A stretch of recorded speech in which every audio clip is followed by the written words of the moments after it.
right, it's that time, folks. It's time for the return of EUphoria, the podcast about all things EU LCS. I'm your host, Daniel Drakos, joined as always by Martin Deficio Lunga. This week, we want to talk EU Masters and the amateur scene, as well as looking into kind of how people find new talent, what Europe looks like, and setting some expectations for MSI and, of course, our representatives at MSI Fnatic. To do this, we have two special guests. First, it's the man behind the madness, the conductor of chaos, coach of the Unicorns of Love. It is Sheepy. Welcome, Sheepy. Hello. Nice. Love it. Second is... Great intro. I love it. Right? Returning to the show is a man of many talents, most of them related to fashion. Call him an outcast because he's fresh, he's clean. It's YamatoCannon. How you doing, man? I'm doing good. What is the welcome? I didn't get a welcome. Welcome, No, and you YamatoCannon. scripted his entire intro. I did. He's actually reading it right now. I can tell you what the next thing is. No, Hey guys, best stories from your off-season ? Look, the issue was we never scripted it, and then you would always flame me when we came on. You'd be like, wow, this time you said, ladies and gentlemen, what are you, a nerd presenting? You every time you flame me. I never said that. You have. Also, I think it's very rude you start the show by saying Yamato only has one talent, which is looking said- good. He's a professional Look, coach. I don't care if the man is like 100 of his talents are coaching. That's great. That's 100 talents in coaching. Good job. But like 500 of them are picking out flower patterned shirts to look baller on stage. I'm not saying that he doesn't have coaching talent. I'm just saying there's a lot of fashion talents. But as you noted, next line in the script, for those of you keeping up, let's talk about the offseason. Like, what have you guys been up to? What are your, I was going to get to best stories. I was going to try to say, like, a little more casually than that. Get Oh, I involved. thought we were supposed to just keep reading. No. Should I answer Read the script. The script Read the answers, script. right? What? Man, This is I your had line. a great time. I was in EU I missed Masters. Deficio and Drakos. Good.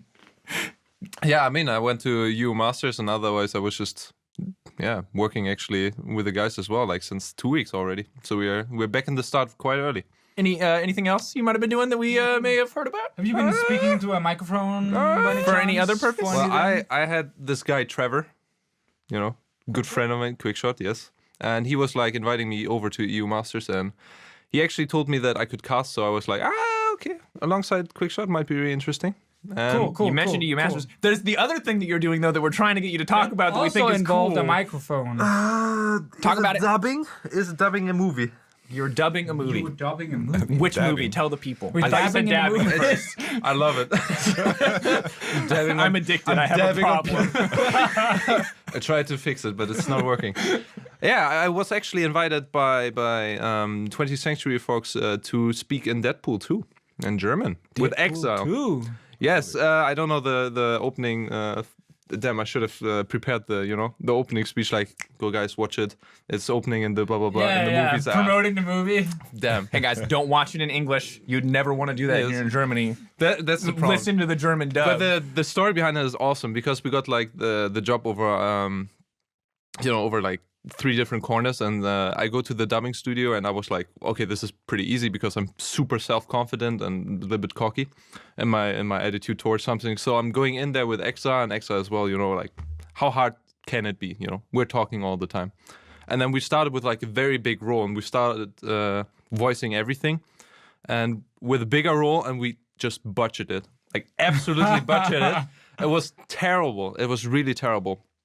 So basically, from like a really long sentence, we went to a guy off screen that's just like, yes sir, everything all right, and we're like, that's it. Really? That's the best we could do. No, you get no demoted? shit. Yes, it was. you could have been so German terrible. Ryan Reynolds. I could have been. I could have. But now they cut that out as well from the movie. So yeah. You have to watch the movie, of course, to figure out But you're who still I am. gonna be in it. I'm still, your voice will because be in then it I had to somewhere. go again because they cut out the scene where I was actually in. I killed the scene. So they were like, okay, we have to record something else, and I was like, probably it's too good, and they're like, that doesn't fit in the Oh yeah, of course. Of course. 'Cause yeah. All right, so Yeah. that's pretty bad. Wait, so what's your line now? I can't say that. Oh, you can't tell us. No, because apparently it's part of the promotional stuff and so on. Yamato, you ever been part of the Swedish dubbing? Actually, of a did you do movie? any dubbing? I heard that you want to do a kinder book. Yeah, I'm gonna do a voiceover for what's a children's book? Yeah. Kinder's book. You threw me off. I was thinking Kinder eggs. I was like, Yeah, Kinder chocolate. No, I'm gonna do a voiceover for a book, but that's just me on YouTube. That's not a fancy ass studio like Mr. Sheepy over Holy here. shit. I I can't would- drop the Studio idea. is so fancy. Please, I want you to have one YouTube channel for everything you do, and I want it to be like half like critical League of Legends VOD. He's like, this guy is awful, and then like the next video is like, good night, sweet moon. I don't know if I want to be branded like something like that. You know, I can't drop the idea because we said dab. I'm thinking dabbing studio still in my head. And Yeah. I have You no go idea there what and that then is. it's like Professional 50. dabbing It's studio. a mocap. Put your heart so- into it. You want to know What where are they you make doing? Fortnite emotes? It's that studio in Germany where Sheepy's dabbing. Put the I arms gotta straighter. say though, man, that story was great. Yes. You know, because I saw the article and the tweets, and I was like, whoa, okay. And at first, I was like, for sure, this is just like a tiny little role. You know, him and Exile just have like one line to say in the background before you get killed or something. I mean, we could have had bigger ones, but Exactly. we The just fact it could have been a huge one is actually insane. Imagine if you had one of Yes. the main roles Yes. in that movie. I know. Just imagine you're like invited to Worlds and you know you butchered on your first day and they're like, that's it. Thank you so much. You know. I really want to thank you for coming We out. call you again, but you don't have my phone number. You know, this You kind of pull the stuff. tabe, and then we have to be like, oh, okay. All right. Next topic. This is important. This is one that actually Deficio randomly wrote in and snuck past me, but I will now read off the script. There you go. All right, there you go. How important is it to look good as a coach? And follow-up question, also from Deficio. Wait, let's keep with the first question. Okay, all right. First question first. How important is it to look good on stage? Yamato. Well, for me, it's just fun. I think for me, it's about look good, feel good. You know, I agree. I think if you dress well, you're confident, and then you can kind of transcribe that through what you dress to others. And I think as a coach, you have to be the person that people turn to. And I think that's a small part of that. And small things add up to something big, and that's my idea of it. That's there's a lot more logic behind Yeah, that that was- than I that a lot. expected. Yeah, that was He was like, a surprisingly succinct answer. Yeah. I thought you were gonna be like, well, it started as a child, and I learned that I loved flowers, and not seeing flowers in the studio, it brought me sadness. I was born with a tie What do you mean on. flower? we should really like cue You have a over lot like of flower some patterns. violin. I don't though. That's the thing. Like if you zoom in, like for example that famous like yellow black shirt. Yeah, if yeah. you zoom in, you can see like small Indian people and frogs. That's how deep the shirts go. Oh, it's not even flowers. I bought a flower shirt the other day, and I almost sent you a picture, Drakos, because it's the kind of stuff you normally wear. But I fell in love with it. I was just like, this is a great shirt. And obviously, for summer. You have to Yeah. be bold, like these birds. You know, when you like look of. oh, this pictures. is flowers, not birds. And so my next question is Sheepy. You're usually wearing like the classic black with like the pink unicorns tie. Like, what's the next level for Sheepy fashion? Is it like an all pink suit? Yes, it's definitely that. I have full pink suit, pink tie, Do you have it already? everything Unicorns of Love branded, like basically huge, you know, printed on Unicorns of Love logo on the back. I think that's the next level. That feels a little more mascot-y than coachy, though. Are you gonna both be mascot and coach? I mean, I live by the trend feels good. So if it feels good, it doesn't have to necessarily look as good as it feels, you know? All right. You might have to work a little bit on that just one. take it. Just, Okay. all right. We're gonna now follow-up question. I think you should ask Deficio since this is your baby here. Yeah, so it's something I thought about that some of the coaches are able to do, which we don't see on the broadcast right now, is how important is a great mustache? That's true. And do we need more in the EU LCS? Is that what's keeping us from beating the Koreans? This is when you ask it, it feels almost personal. You can't grow facial, can you? Facial? That's kind of the problem here, which prompted this question, because I'm sitting with 3 people here who can actually get a pretty decent mustache. Sheepy, you've already been showing one. Man, I've been rocking a mustache since like 1.5 years or something like this. But it's really difficult as well because my facial hair, you know, doesn't want in the beginning, but then you just have to You force it rely out, on- you yeah, push. You just push. It's your problem. I rely Deficio. on- You didn't believe enough. But More than medicine. is it a power thing for you, or? Of course, if you have somebody with a huge mustache. all right. Here's the question. As dudes who can grow mustaches, now, we have a lot of bets on the show. This is not a bet for this show. But in the future, next season LCS, how willing are you guys as guests? We'll poll people as we go in the future to like do something ridiculous with your facial hair as part of a bet. I mean, Depends on how offensive. yeah, exactly. No, I'm in. less historical figures, more like Ron Jeremy. Abraham Lincoln. Boy, I like this Ron Jeremy we use. Just like with Jizuka. I mean, that's like that's a quintessential like ridiculous. Have you ever had just a mustache, Yamato? No. No, always kept the rest of the facial hair? I think it's. I can't the do beard that. came first. Accidentally There's just enough growth in this area. Oh, so you're kind of forced to do the mustache style. Yeah, I basically. But you have it even easier. Yeah, because you can't grow anything, so you're good. I can grow tiny pubes on my face that never turns into a real beard. It's a good look. I've seen it. Razors are expensive, so Exactly. good for you. I can buy real cheap ones, yeah.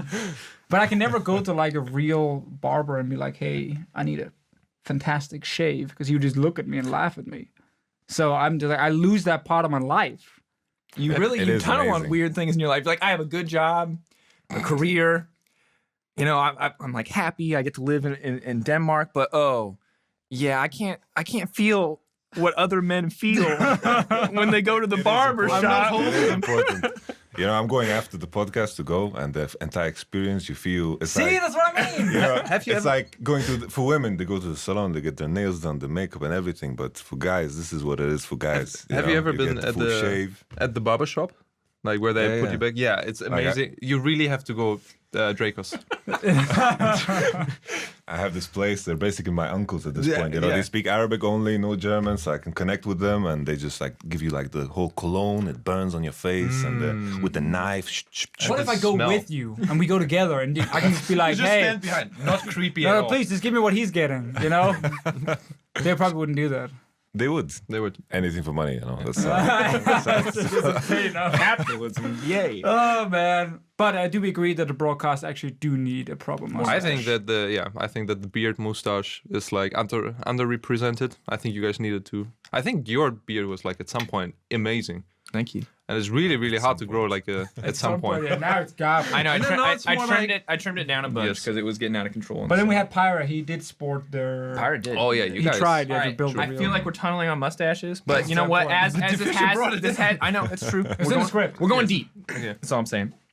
So, but before we transition to our next topic of the day, I do want to say if you're a listener and you have a dope mustache, send us your dope mustache pics. Hashtag or dope mustache. Photoshop us Or with real or big Photoshop mustaches, someone you especially think me. should have a mustache with a mustache. You know. I don't know. Maybe Vetty needs a really big mustache. Maybe. Just imagine.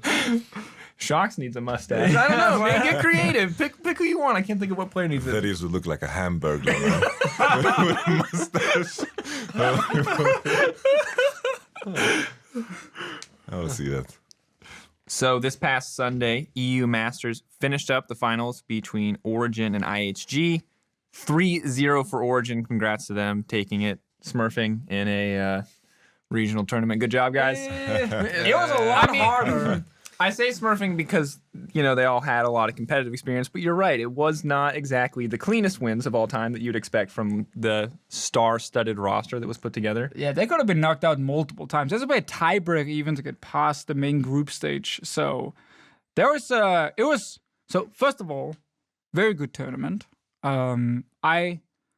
I actually didn't really 100% know what to expect going into the tournament in terms of the level and the community interest and that kind of stuff. But obviously, one thing was Origin being there with his team made a lot of people wanna watch Masters for sure, just for Origin. But I think even before in the play-ins, we started seeing decent amount of people talking about it, watching, and just following over the last few weeks, some of the players that, you know, I normally don't see a lot of because I don't get to watch all the different national leagues all the time, was really cool because you get like a connection during this tournament because it runs over multiple weeks where you just want to follow specific players and teams. And that was a very successful thing. And I'm a big fan of a couple of new players now that I definitely want to keep following. Yeah, same. I mean, I was over there, right? And I. Well, I'm muted there, so I didn't watch the broadcast properly. Oh, okay. I didn't want to. But you were tweeting like, "Oh, Sheepy is there, probably like guys, Yeah, time like, to mute. Please, guys. Exactly. Where's he YamatoCannon? doesn't know what he's Where is saying. YamatoCannon? Where's the coach when we need him?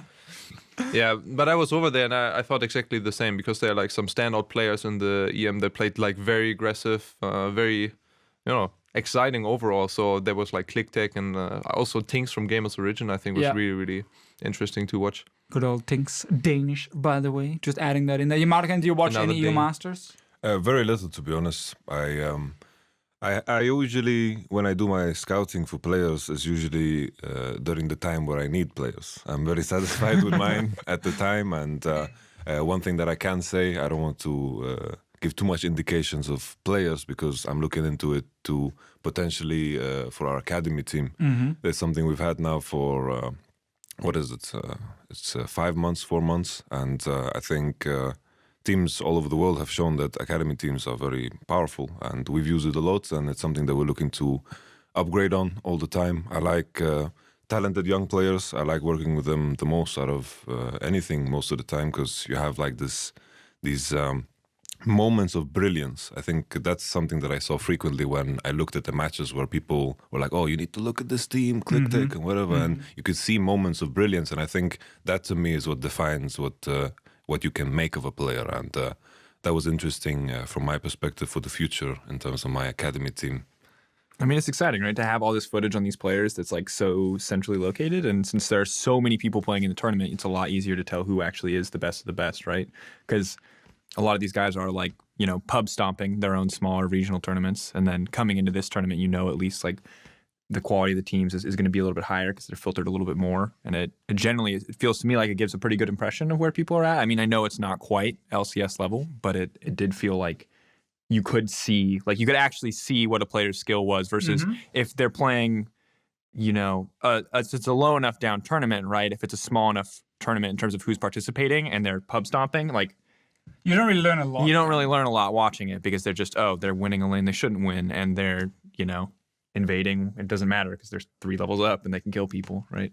Yeah, and I mean, just also more tournaments is great. A European-only tournament for all these different teams from around Europe is exactly what I think we need in our ecosystem, because obviously the national leagues are growing. Adding that in, the fact that EU Masters was something people took very serious also gives you another thing that you can play towards as a national league team, and also a tournament that we can all follow as fans. So it was just very successful, which was good. And people have also been crying for ways for new casters to show themselves on a big stage. Sheepy being one of them in this case. EU Masters. They were dying for it. Yeah, but EU Masters had a lot of games to cast. A lot of different people were involved. We had players, we had coaches, we had amateur casters showing up, and it was cool overall to see all this new talent both on the Rift but also on the broadcast. Because I gotta say, I know I was making fun of you before, Sheepy, but I did quite enjoy your casting. There you go. I think also, I'm gonna let you have your moment. Give me. Yeah, at least at the. Pay me that €50. Yeah, here you go. It's like no video, I think in terms of players, usually when organizations and teams or whoever scouts players, there's always question marks. How will they perform in tournaments? How will they perform in team environment? Having an opportunity for as many players as possible to showcase what they're capable of in a team environment, and also in an environment where it's competitive, there's stress, there's nerves. I think that's very, very important. And I think as long as you have these amateur tournaments, that's what it is in football, right? Like you have these little leagues, you have these smaller leagues, and eventually you reach the top, and that's where all the scouting happens. Exactly. You got these guys from Real Madrid sitting there, sitting in their trench coats. I don't know how it is. I'm not, and just looking. I guess writing down. That's the dress code. That's the image. I saw like Inspector Gadget. Yeah, little hat on, looking through a newspaper at these guys.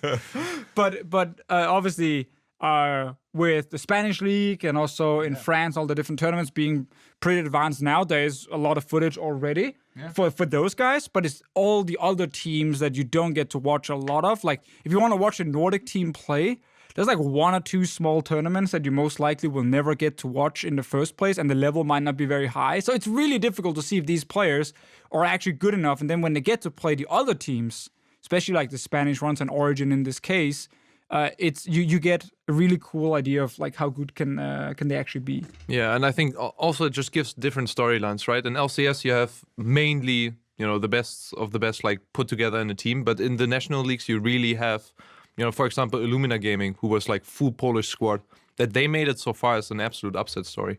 Same as like ClickTake from the Balkans, that they made it so far is super interesting as well. And we all expected like Spain or France to fight for the top, and which kind of also happened. What about Germany? Germany, I had no hope. Picked up We went like one win. 1-7 or something. Yeah, no, it was Right? really bad. It was like, yeah, we're not that advanced yet, but I'm sure, we'll come slowly and then start taking over the league in like a year or two. Hopefully. Yeah, hopefully. I don't buy that one. Yeah, I think I'm You can't just sell out an entire country based Yeah, on you're like, one no, tournament. I don't like Germany. No, I'm just saying. I've moved out. I don't Yeah. have to be scared. I'd put my money right I just now live here. on either a team from Spain or France to take it next time. We're gonna see out. So Open challenge. Vitality Academy. Hey, there you go. So the thing I want to talk about is that this, of course, came in kind of in replacement of the Challenger series, right? As like, and taking it out, and it's obviously it's just not an ongoing league. It's these one of kind of big tournaments that are playing in from a lot of different angles. How do we feel like it did as a replacement for Challenger from your guys' perspective as team coach who maybe used to watch Challenger for new players or who have played in Challenger to qualify up to LCS? How do you feel it did? I think it was really, really great tournament overall. Like, there was a lot of different talent. We saw, it was such a different flavor to LCS as well. If you're somebody who's not actively following so much, this is like something very special where if you're coming from Germany, if you're coming from France, from Spain, and you really want to see how is your nation represented compared to everybody else, like really this European feeling, then you had it all there. I think players played unbelievably interesting and exciting. I didn't expect that personally. Because I'm not following so much, for example, the French league or or the German league in this case, or Balkan or Polish, and then suddenly this is the reason that you're actually watching those leagues and you're finding out new stuff. So I think it shifted a lot of focus, like from Challenger Series, which was like LCS light, right, very light. Discount LCS. Discount LCS exactly to something of their own, and that's super That's true. refreshing. Yeah, I think the format was just really, really good. I think the fact that there were so many teams, so many players, I think that definitely supported. The amount of games the teams played was also very similar to Challenger Series. The amount of games they get to play there was really, really low. So I think that part of it doesn't matter. I think the format is more easy to digest because it's over a smaller period of time, I think. Yeah. And I think the biggest point is, once again, you get like every corner of Europe into one place and you get to test everyone truly, because I think teams like ClickTech maybe wouldn't have the opportunity to go into Challenger Series, and I think that's the biggest point to support it. So is it better when it comes to like scouting that it's a tournament instead of a league setup? Because obviously it's a 3-week tournament in this case here, instead of the Challenger Series, which was effectively just running next to the LCS as a normal league into a playoff. Is it better that it's like a high-stake tournament that you're watching instead? Well, I think it's hard to say. Like Challenger Series was also very high stake, like relegation and promotion. Oh yeah, so I just meant like a was- tournament instead of a league setup, where every game is like... I guess You you get can feel knocked the out. impact a bit more when you play like a tournament setting, but it's hard for me to judge, because in the end, like the logical part of me tells me that it's the same, you know, regardless if it's a league or if it's a tournament, Right. the outcome is the same. There's a playoff bracket, but I think it's more about the knockout stage is also the same, so it's hard for me to judge from my perspective at least. Is there anything different when it's like a tournament versus the league format in terms of how you look at player development? Because presumably, like in a league, if they're playing one match a week, right, and it's over 6 weeks, you can see how a player improves over time. You can see how they get better. Now, in a shorter term format, obviously, you might not see as much improvement. But when you're scouting, is that even something that you would look at, like how a player improves over time? Or are you just looking for where they're at currently, knowing that maybe you can improve them? So when we're looking at players, there's like this burst of brilliance or moments of brilliance. There's obviously a lot of different factors as well, how they're performing.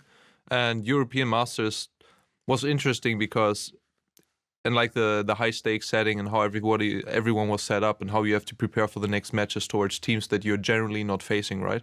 It's like a different flavor as if you're playing in a league where you know everybody and then you're just playing out kind of the finals of your own nation, right?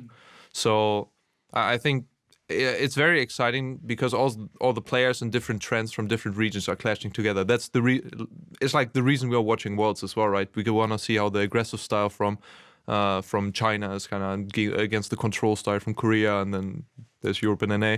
And We just do stuff. Exactly, we do stuff. We have our own styles as well. How they're clashing against each other, and that makes obviously for more interesting and more informative gameplay from the player. So, and then the winners of each region, like for example now with Origin winning, this is definitely the Spanish league would be some place where LCS coaches would look out to pick up players because it's just the strongest nationality right now league-wise, and Mad Lions have been performing well as well. So you would right now just from league-wise, but because Illumina Gaming went so far as well, maybe in the future, if I'm looking for players or if anyone is looking for There's players, that jungler, you might know him. / top laner / whatever he plays at the moment, right? I wanted to also give my input because I understand the question a bit different in terms of how I would prepare for a tournament and a league system differently. I think when you go into a tournament, you find yourself in a position where there are some problems you don't have enough time to solve. So you put yourself in a position where you create band-aid solution. I think the best abstract example I have of that was when I did my Worlds run with Splice. We came into playoffs. We were probably one of the best, if not the best, lane swap team. And then it was just completely gutted. So we came into playoffs and we had to find other ways to find success. And it became, we created band-aid solutions, so to speak. We didn't play optimally, but we found ways to figure it out. We played Malzahar and Khazad in mid. We scaled through mid. We had problems playing through mid, and Senkux fell behind. But usually with the Khazad and Malzahar, he scaled into the game. So we found band-aid solutions, and that's something that you have to do if to gain like short-term victories. While, for example, in the regular season for Vitality, something that I tried to do from the beginning was to play in a way that is very, very risky and very rewarding, but at the same time you do a couple of mistakes and the game is over. And that's something that I wanted to do from the get-go, even though I knew we would probably have had more losses than wins. But at the end, I think the outcome was better coming into the playoff setting, because as long as we reach that point, it's fine. So I think that's the big difference that I would point out. And something that I wanted to add to Sheepy's point, in regards to what these teams that are sent from their specific region, when it's Fnatic from Europe, something that is important to highlight is that this team is a product of that region, because they are practicing against the other teams, they're learning from those teams, they're basically taking the spirit and soul of that entire region, because that's what it is. Fnatic is practicing against us the entire split, so they are taking a part of us into MSI, and I think that's the same, and that's the beauty of also European Masters, because they are bringing the soul and the heart of every region into it. That's very poetic. I like it. I'd probably say it is influence, because I think people would.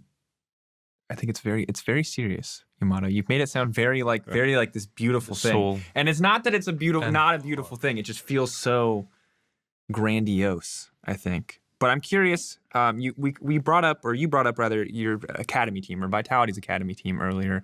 Now, is this something that you see becoming more commonplace in the future for LCS teams?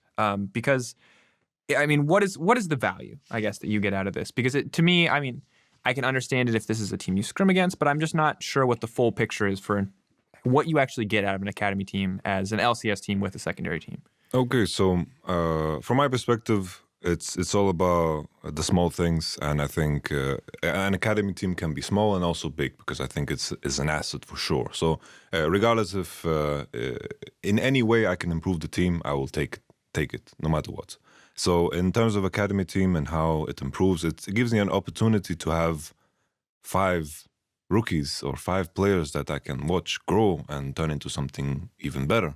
So in our case, we had UK and Dreams, which they were in one split. In LCS, they played for a long time, and we had 3 rookies, so to speak. And that was a big asset for us, because I can always look to their growth and look at how they're performing. I can look at players in solo queue and just put them in a situation And I also had the opportunity to bring him into the gaming house. If we had an issue with a specific role, we can also have like a different eye and a different opinion in that scenario. At the same time, the biggest reason why I wanted to do it was we are reaching this point where we're playing best of ones.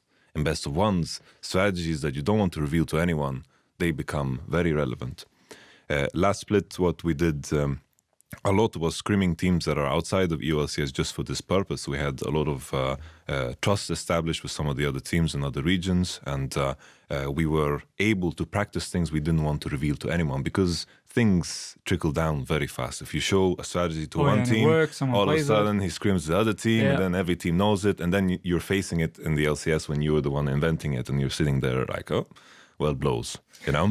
So I think the aspect of hiding something is fantastic. And I think the most significant supporter of this is what Africa did over in LCK. They had 10 players, they swapped around a lot, and I think this is something that a lot of the coaches feared, because this is something that they said in interviews as well, that no one knew what they practice, and that is something that is hard to prepare against.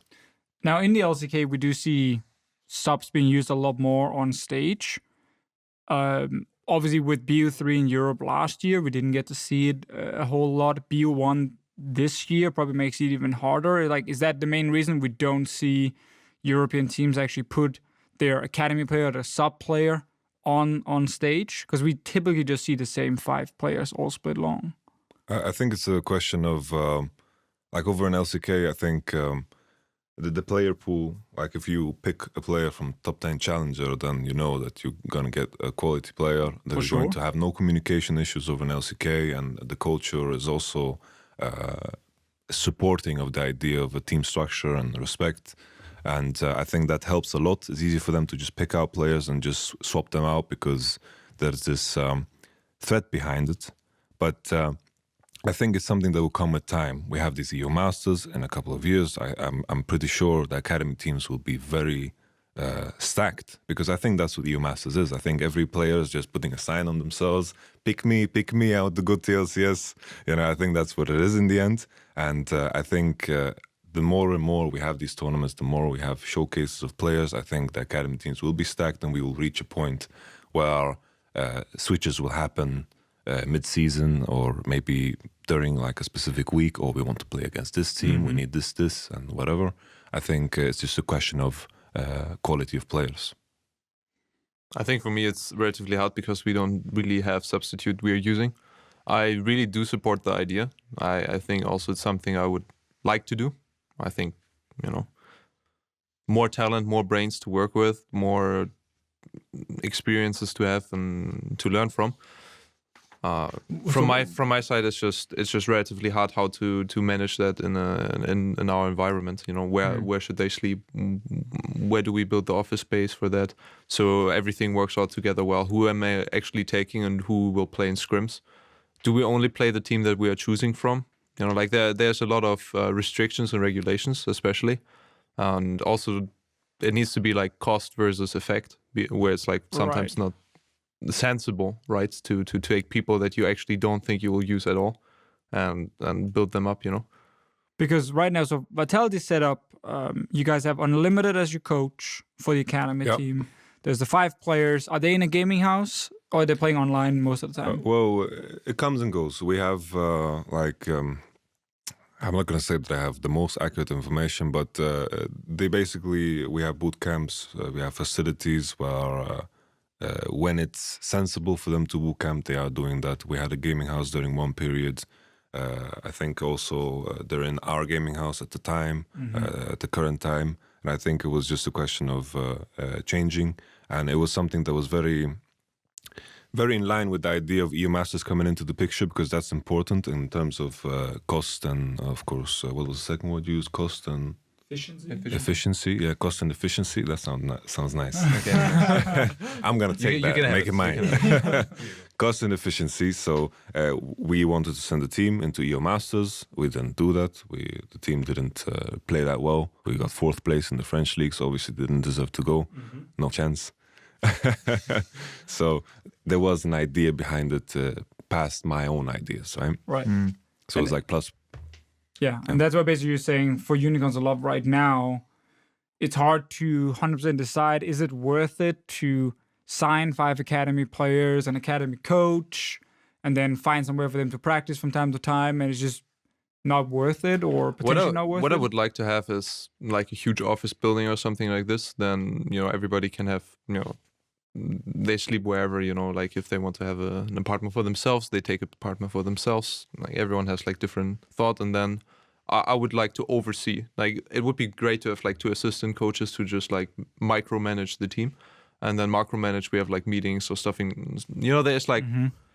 I really do think there's benefit in this, like huge benefit as well.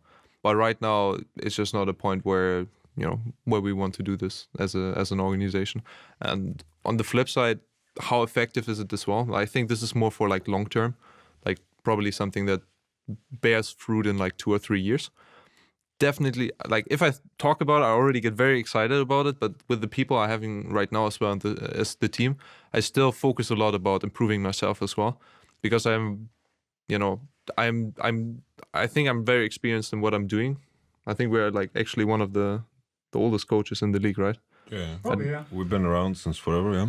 So yeah, we're like Season 4 or 5? LCS was built on our backs. Well, when coaches came into the picture, was it season 5, yeah? That was about Season 5. I I won the think we finals, saw. the first split. I got relegated with Meet Makers. What a shit show. Hey, at least you were in the LCS. Yeah.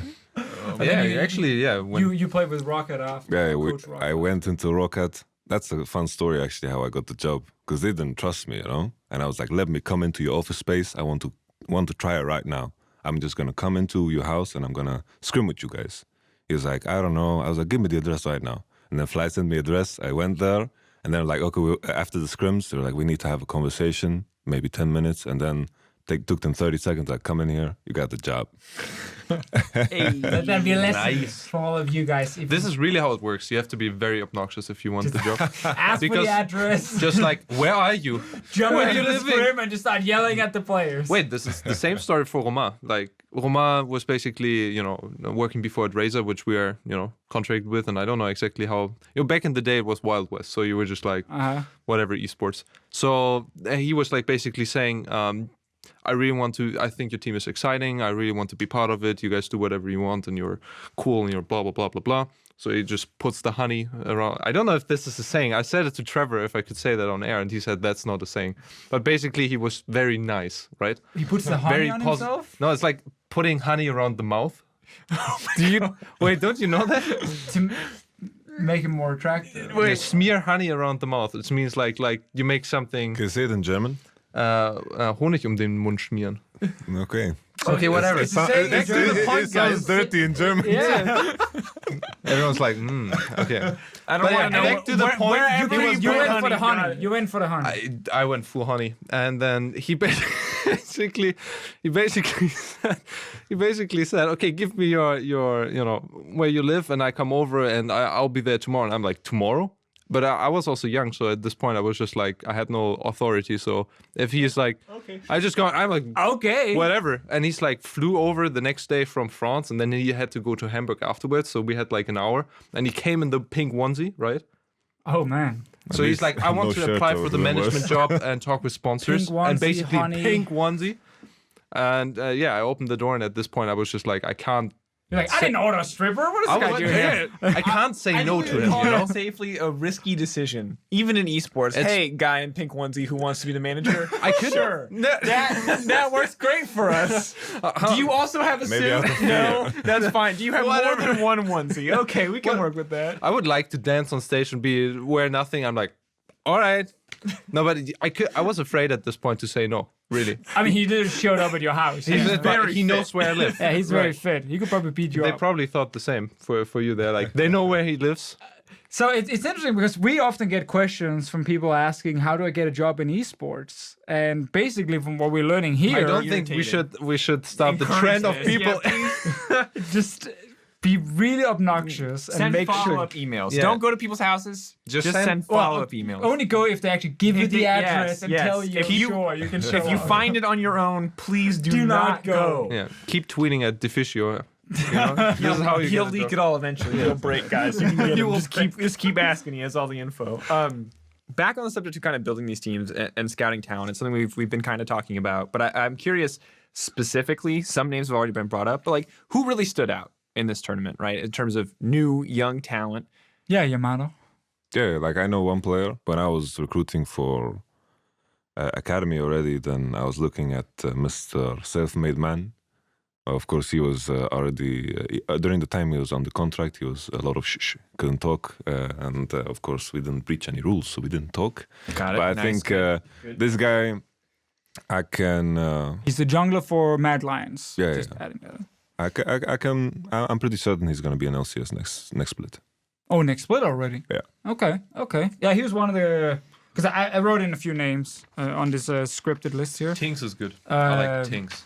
Tinks was he got on in the end. Froggen Yeah, was, so the first Froggen name I was put pretty on- nice. He's good. First one was Froggen of like players Please to watch. who we would New love to talents. see in the EU LCS. Obviously, I think if we had to pick an MVP of the tournament, I think Froggen will probably get the votes of the entire tournament. He's the grandpa of the rookies. Yeah, he was definitely the oldest rookie, but he performed very well. I hope one day we get to see him on the big stage. Other names I put in, Sheepy, interested in hearing your opinion. We already had Yamato saying self-made, of course, which was good. I put in Nemesis, mid laner from Mad Lions, who I think was good. Then I put in Stefan, who was the jungler from ClickTech, who mainly at the start of the tournament, we were like, whoa, okay, this guy, crazy. And then it kind of fizzled out when ClickTech started losing a lot of games. Self-made, of course, in the jungle. Militia, the mid laner, also from ClickTech. Also good. Good start. Yeah. I put in Kickers, actually, as a question, because he was a little bit all over the place.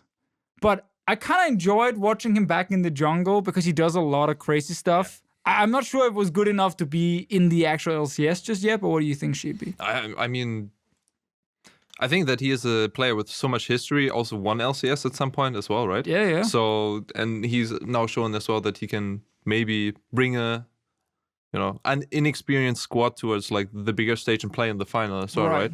So I do think that he's a really strong player and like a strong individual. I think also his mentality works out well. He works out as well, and yeah, I think generally he has had a good tournament towards the later stages. In the beginning, his Olaf was like 0-4, and people were like, what is he doing exactly? Yeah, I remember that.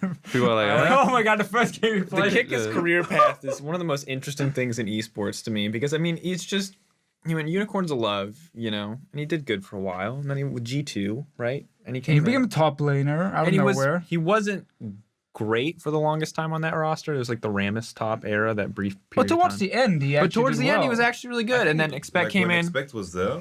He was playing good. really good. Yeah. And then he was one of the he- best. I remember, and correct me if I'm wrong, I remember he didn't want to play with a sub on the roster, right? And so he opted to leave. Yeah. yes. It's such a weird thing. No, you basically He put would it. have gone Because, to like, the let's- spot. I play for G2 Esports, I can win the LCS, but I refuse to be with a sub. Which was weird. And now Expect has obviously grown into a really good top laner, great player all around. Yeah. But like, it's such a weird path because he like had this top LCS spot and then opted out, didn't want to be a part of it. Fnatic Academy, Mysterious Monkeys, now down to Illuminar Gaming. I mean, Kikis has just been all over the place, man. Expect is following him. I didn't even think about that. Oh my god. You will get nothing, Kikis, and you'll like it. Oh, David, leave him Expect alone. takes everything away. He's like, can I have the EU Masters start? No. I'll take that. Expect's contract is over in Origin, right? He's gonna play in the Polish league. Winning the Polish league? Nah. Not for you, Kikis, never again. Oh, man. Any other names for you, Sheepy, during the tournament that really stood out? I think the junglers overall were pretty good. I think that was very exciting. We had some with self-made things, Stefan, Yeah. and I think generally also mid lane militia or militia. It's not Militia, militia. It's yeah. militia. I think. Oh, Militia. Yeah, because I when spelled it wrong. no, but so many names are. There was also XD Smiley S6T or something like this. Which is a great name. Which is which That's a just ca- that's if a you name have if to you say want as a names, caster. Yes, if you have names, there was difficulties. But yeah, I think mid lane and jungle really were the standout roles in the entire tournament. I mean, also for Origin with Froggen and Insect, right? But yeah, if there's like any players that really showed themselves, it's I think Tinks, especially in the game that I was still casting or like watching as well. He was playing so aggressive with Graves and just an enemy jungle, and then you have the total flip side where things just didn't work out. Yeah, a little bit too much Graves. I don't know. At a certain You went point, it was like, 2-0, guys, and then I didn't watch. calm down. Yeah, I sadly didn't watch those games. But I really have to rewatch because I was just like, they play so aggressive and they know what they're doing, and that was really. I mean, it was really standout performance, but it just didn't go through. Here's the deal for me. I kind of want to give people like a 4 players to watch. I picked 4. It's a random number. We can add more. But a players to watch in this tournament, because I think that I want people to get excited about some of these new names. I want them to know who like we thought were like the real standouts. Now, Froggen is on the list. He's a player that we want to see in EU LCS. Obviously, woo, Froggen played great. Probably MVP. It is without a doubt MVP of the tournament, right? Since he won the whole thing. Tinks is on the list. Self-made man. Now I think he just goes by self-made now. Just self-made, yeah. 2018, But do you guys think Tinks was top 4 in terms of like players to really? Oh man, it's really difficult because there was just Ice a Beast polar. was also good. Ice Beast to top lane was pretty good as well. Whirlup top lane Ornn when he just rocked the Ignite was pretty beast when he as picked well. that Jackson, he won as well. Dude, I was like, he won will like it be, man? two times solo kills. Yeah. I mean, those players were all in the LCS, right? Like Whirlup and Froggen. So I'm not sure if this is like the fair pick. I think Nemesis. Fnatic will be. Yeah, there you go. I think Nemesis should be on the list. Also because I just generally think You just like the name. the name is great. Yes. But I think actually he's a good player who, like in Europe, if you watch EU Masters in general, like there was, as you highlighted, Sheepy, like a lot of mid laners. There were some of the games they stood out, like from ClickTech and now Nemesis. I think Larsen from NIP had some of the games where he also Also true mid lane Larsen when he played Ryze was.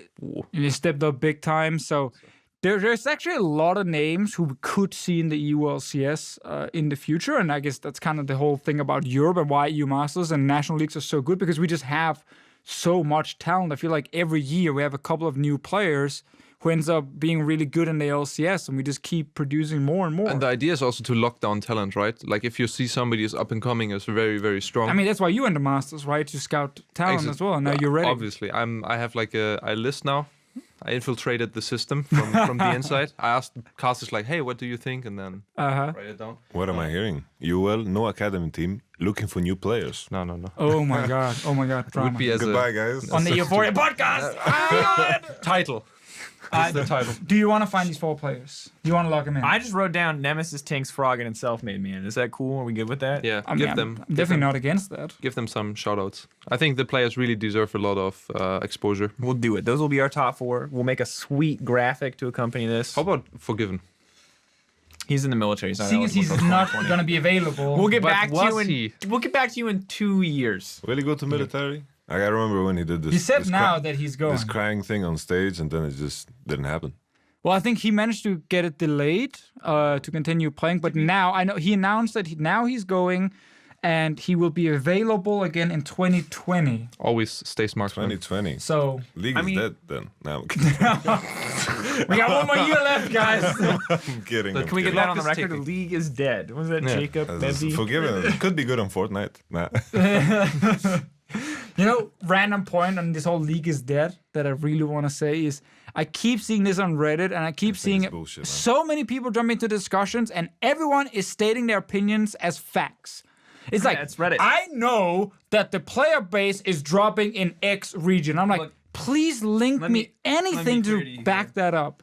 5 years ago, my queue time was 45 seconds, and now it's a minute. The game is dying, Martin. I was just like, It's not that you can now select a It's role science. and it makes it longer Okay, to it's queue science. up. It's dead. it's just so interesting to see how these discussions always start, and it's never provided with like an article that says, okay, here are the numbers, league has lost 20 million players in a year or something, and then that sparks a discussion. You can be like, oh, okay, there's something to base it on. It's always Always just a like guy. it's always just One one guy. guy being like, I don't like league anymore, and then the top 5 comments are like, agree. "Yeah, it's definitely dying. I mean, I don't understand. I feel like all my friends are playing Fortnite now. I'm like, Ryan's Jesus. ruining it. It's all gone to hell. It's just you can't solo carry anymore. It's just so quickly. Also, who is saying that? Like, who enjoyed the era where you got stomped by you're like bot lane and you're doing fine, you're winning your lane by 10 CS, and then like a 6-0 Aurelia comes, kills your entire team, and ends the game? When was that a great experience? That's my question. That's the whole thing. Like, people don't see the good. It's like, for example, the queue times. Well, I'm queuing and I get my role, my preferred role every game. I get like once every 10th game. Bars. I couldn't do that before. I play mid lane every game, which is like the most contested role. I just get it every time. That is beautiful. Or for example, the fact that support and jungle, they're useful roles. They're not like take blue, take red, you're level 3, gank until you are useless. And the mid laner will take your raptors, your wolves, and your life, and your pants, you know? And supports, okay, they can buy things past Moby Boots and Sightstone. Fantastic. They're useful. We actually, impactful. we actually talked about this, that there was the meta where you're like, Powerful Evil ran Smite Orianna, right, with Runeglaive, and he just took everything of you. Yeah. So when you were a jungler, I think also with Kikas was always like, dude, can I, you know, you start like bargaining for you. Can you leave me like raptors or like wolves? Like, and then he's already taking. He's like, nah, man, I'm sorry. And back in the day with Kikas, it was really contested. It's like, I'm gonna take this, and then Power's like, no, I will take this, and then you have like this in-house discussion who takes blue, and then after the game you have to settle it. I mean, I love that. I also love the point about support. Like when I played support in season 3, you're a dog. Yeah, my life, it's true. My life was like laning phase was the only time it felt powerful because, you know, early levels, you can actually do stuff, Nami and stuff, Zyra, you can like win lane. And then the moment you get out of laning phase, you complete your Sightstone, and then all you do is save up money for an Oracle. You buy the Oracle, the enemy Ahri jumps over a wall and one-shots you like 2 seconds later. You go back and you buy another Oracle, and then you keep doing that for like 30 minutes, basically. There was also the bank build where you go like Heart of Gold. Oh yeah, of course, you had the Heart of Gold, like Philosopher's Stone. And then they took out Heart of Gold. Yes, Yeah, and fantastic. Then they were just like, what? Support get items? Remove this. That was legit the support role, and now when playing support, like supports are strong right now. You can do a lot of stuff with them. You can actually carry games on a support, and then people can also complain about that. I'm like, how is that a bad thing that supports can build items, be impactful, and it's actually I actually find support way more fun now to play than in the past when, I mean, okay, it was really easy to get carried as a support because I'm like, guys, I got the Oracle, protect me. I will kill these wards for us. And then like, look, guys, I'm part of the team. And then Bjergsen would like kill someone in the side lane. I'd be like, great, good job, everyone. Thank God I'm on that Oracle. Yeah, I'm killing this ward over here. Just keep going, you know? But apart from that, playing support kind of sucks. Wait, I'm sorry. Did we just confirm publicly that you were boosted into pro play? Is that a secret? Or? Yeah, it's crazy because I remember the worst timeline possible was legit. It was like the Battle of Mid Lane. It was like Ocelot, Tabs, Peke, and Froggen. And it was like all the other players didn't matter. It was like, irrelevant. It was like Ahri versus Fizz mid. He took Raptors, he took Wolves, and then I'm playing top. I'm level 9. I look at Ahri, she's level 14. I'm like, Tabs, how is this? He's like, I'm even running XP quints. Oh, okay. I'm unimpactful. I'm useless. And that's the whole thing. I think one thing that I have never seen mentioned is that players are overall getting better too. Like if for some reason our minds were teleported back to season 2, we would dominate everything because we would like, yeah, you can actually gank top, you can dive top. It's like, holy moly, we can actually do these things. You can dive a tower. Yeah. I think those are things that are missed as well. People are getting better and are just abusing the simple points where you can transition. Oh, this guy's playing Aurelia top. He wants to 1v1 lane against the Jax. You know? Here's the thing. This is an example of this. So up until recently, I lived in silver. But now I'm gold, and I'm really proud of it. And yes, I used to be brother, shine. and yes, I still suck. But screw you guys, I'm gold now, and I earned that shit. Kane every game. Let's go. Okay, but I got flamed by a silver mid laner for invading when he didn't have lane pressure. Whoa. He is silver mid laner. He's like, why did you invade? My lane was not pushed. I could not come. I was like, I've been playing since season 2. No one has ever said it to me. I was like plat low diamond, and people didn't say that to me in season 3. They're like, dude, we watch LCS teams mess that up. That's actually insane. people are getting better. Pat People are yourself on smarter. the back for that because you guys are the ones educating people as well, right? I mean more Deficio then. Whoa, Because he's gold. But you're college. Every game I whatever. play, I educate people on why you should ban Kane, Sheepy. I am a teacher. But I mean, also, Can we repeat that he's gold? just to turn the conversation to join the group of people saying, they miss the early days of. I mean, there are things hard carrying, like there's things I miss too. for Yeah, sure. I mean, there's definitely parts of it where I can understand where the sentiment comes from. It's just very interesting to see how these kind of topics can just snowball out of control so quickly. And it's the same with the whole League is dying kind of thing, where one statement and suddenly that's just how it is now, and everyone jumps on it. That kind of discussion back and forth, I think it's good to have. And I mean, a small part of me do miss watching a Zed in pro play walk around killing people left and right. But it's not just because Zed and the game changed. It's also, as Yamato highlighted, people figured out, wait, there are ways to counter these champions. Because back in the day, most of the time you just played comfort. You was like, I'm a good Ahri player, so I'm going to pick Ahri here. Like, we first picked Draven because Freeze was a Draven player. We didn't really think that much about, does Draven counter the enemy comp or not? And the same thing with like Zed. I remember people like blind picking champions that would get destroyed by Zed, and just like, okay, just log in Zed now. And it's the easiest game of his life. That has definitely changed. There's a lot more scouting, a lot more coaching, a lot smarter players. So you can I only actually have 5 counter. bans now, so I can ban Zed every game. There's also that, but then there's like 10 million shielding items. There's Tom Kench. Like, there's just a lot of ways to prevent an assassin from taking over. It's not just that the assassins got nerfed or the game moved away just from that being, because in solo queue they're still viable. Ahri is back though. Ahri's Oh. that's strong. Let's go. Yeah, that game we played the other night where your significant other carried my butt because she just crushed on Ahri. That was good Yeah. times. I enjoyed being carried. Good times. She's happy now. Ahri one trick. I think I did well in the bottle in that game as well, didn't I? What did I play? You had- I was bank playing. yeah, Kenny. you were back, and you were Yeah. losing hard, weren't you? Oh yeah, against what was it? Was it Trinity? Ilaoi. It was Ilaoi. It was Ilaoi. Was it Ilaoi? No, All right. it wasn't. No, you got It was Urgot. It was Urgot. Urgot, yeah. That champion was Destroyed you, man. Okay. It was open. I do not understand Urgot at all. I don't either. Thank God. Please never play him in pro play. I don't understand when he can trade, how he wins lane. I just know whenever you go in, he kills you. I don't know how. I don't Except get it. for late game. I was happy he just didn't know how to last it, I was like 0-3, I'm 20 CS ahead. Okay, All right, we can take that. cool. All right. Sheep, you can join next time. Yeah, we're gonna get more games in. Games are the He's best. gold now. I hear the exciting stories of getting carried by Ahri. That sounds good. Yeah. Good stuff. And Lux. There was a lot of getting carried. I got carried a lot, to be fair. Is that the new meta, Lux and Ahri? No, I mean it's. Ahri's definitely I'm gold. I mean, you may have. It's definitely not competitive. Every time. We're trying to get gold in flex right. queue. I am gold in flex queue. Oh, I mean plat. There you Flex go. queue. That one. Okay, nice. All right. Anyway, this has been a wonderful discussion about League. I do feel like we should continue talking about the events at hand. So thanks, guys, for talking about EU Masters. Next up.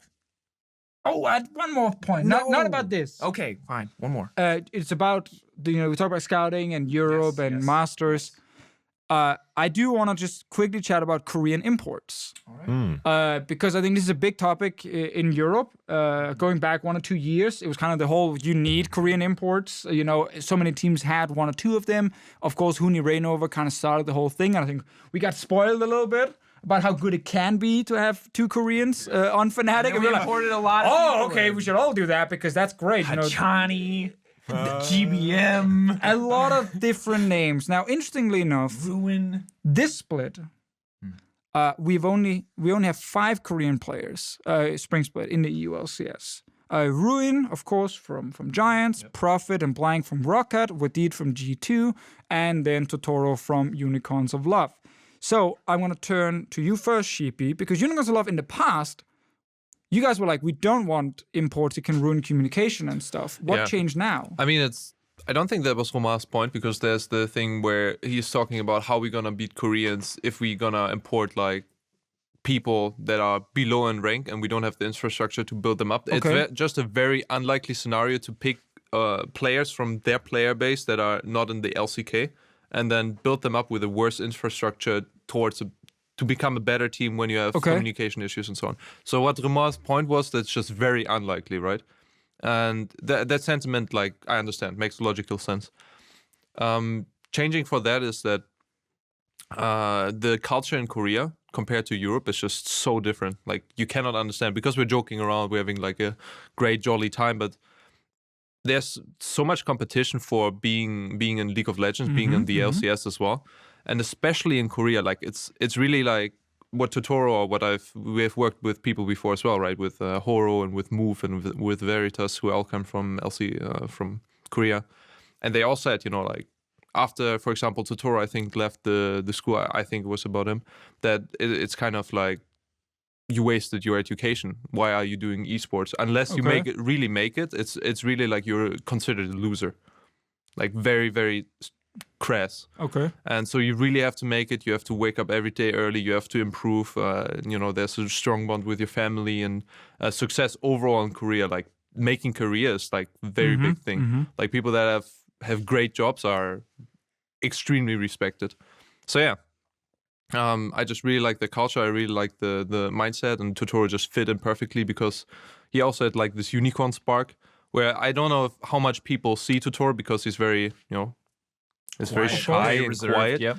But he's learning English in like an extremely fast rate, and now he speaks like talkative English with all of us. And now I think it's a way better fit for the team now that he speaks English, and because his mentality, he's the highest ranked right now from us. I think he was like rank 5 yesterday or something in solo queue. So he's working hard, he's communicating well, he has a really positive mindset and does well in League of Legends. So he just does everything that we wanted. You picked him up because you felt like there weren't really good European options, right? Exactly. So, yeah. Otherwise, we would have, checked first in Europe, but there was nobody where we thought, he could bring something in you, because we had different options, and our scouting, I think, is one of the best in Europe. I mean, just from how we always turned rookies into our like people that people didn't consider good into like great players, and I think as well with them. And also, even though we ended like 10th place in this split, I don't think it really represents how it was a tight split. I mean, there was. The G2 we were ahead, and against Vitality, we had. I think every team had games like that where they're like, It was so close in general. Yeah, I think generally the LCS right now was really, really close. Like 10th place team could easily be like in 4th place or something like this. Like there was a lot of going on, which is really interesting, I think, for the viewer as well, because that was why you guys could have a great season. I think the main thing when it comes to Koreans is when I think about it. I don't care if a person is from Korea, Nicaragua, or whatever. I look at a player for what it is. And the things that are common with Koreans is that communication problems. There are European players that have communication problems. So I don't care about nationality, right? There are European players with great mentalities. There are Korean players with bad mentalities. That's something that I've witnessed. That's something that I've seen. So it's not something that's like you take for sure. There are also Koreans that have good communication skills, like in the case of Fnatic, where Huni was someone that went through SKT tryouts, and he was one of the ones that was perceived as a player that SKT wanted to pick up at the time, and Rainover was someone that spoke good English. So it was very good scouting from Fnatic. And of course that was like, oh wow, Koreans are so good. But in all honesty, you need to just look at it subjectively. Are you willing to bring in a player that you need to judge them? You can't assume they have a great mentality. In Korean solo queue, it tends to be more competitive, but at the same time, it's a double-edged sword, right? People surrender early, and there are things like that. But I think the way you have to view it is, are you willing to make this sacrifice, or there are communication issues for mentality things? And from my point of view, I think that these are two things that can be taught, but I don't speak Korean. So for me, it's much easier to work on someone's mentality than it is to work on someone's English through Korean. I had the opportunity to work with Horo, and he was in SKT, and he told me things that Koma did, and that taught me a lot of things. And he was a person that didn't speak a word of English when he came to the house, but he was using a translator, and he was very committed to the idea. And this, I can't assume that every Korean player is going to work like this, because it was an absolute pleasure to work with Horo. But I think the tendency is that the Korean players lean towards that because of culture, as you mentioned. But I think there are some scenarios where it's worse, some scenarios where it's better. And I think the bottom line is you have to look at traits and attributes of players, because there are European players that don't know how to speak in game too. And that's not a language barrier. That is just a barrier that the outcome is that they don't speak. And that's also an issue, right, that you have to solve. So in the end, it's just about looking at players as if they're Pokemon cards or something, and you just value attributes, you value risk, and you just make that assumption. I don't care what country they are from, because that to me is irrelevant. At the end of the day, it's just about valuing attributes and weighing them against each other. I think it's interesting to hear how that mindset is developed, because I feel like there definitely was that period of time, I think we all witnessed it, where it was just like, import Koreans. Yep. Like, are they good? Is someone vouching for them that they're going to be good players? They're destroying us at every international event as a region. Like, clearly they're just better, right? And I think we had some lazy scouting. we had some. So I don't know who the guy is that was like recommending a lot of these players, but we had some. I mean, we had some bad imports, right? Like, we had some real bad imports. Definitely. But it's just interesting because we now stepped away from it as a region with only 5 players left. And if you look at the 6 teams who made playoffs, G2 had Wadid, who is a bit of an odd case because he speaks fluent English. He did from the get-go, and he never actually like got to play in the LCK. So while he's a Korean import, for sure, it just he never had the communication issues that some of the other ones had that you could look at as a trade-off. And then, of course, Rocket with Blank and Profit. Every other team just stuck to full European lineups. It's been very successful for a lot of them, like Splice, Vitality, Fnatic, just based on this specific split. So it's interesting to see if it made our region stronger. The team said, okay, we don't have to import if we don't 100% need it. Is it because we have more players to pick from? You know, the more years go by, we just get a bigger talent pool, like with the Vitality players. I think there's 2 big factors.